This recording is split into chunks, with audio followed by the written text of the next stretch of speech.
Halo, selanjutnya inilah simpang menuju Polsek 4 Jurai dan tembus ke Kampung Luaksa.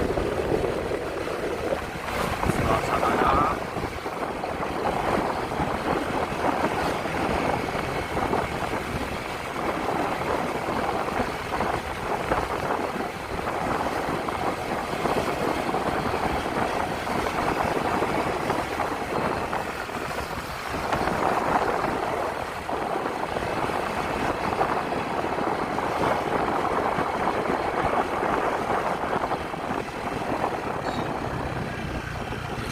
empat ban dan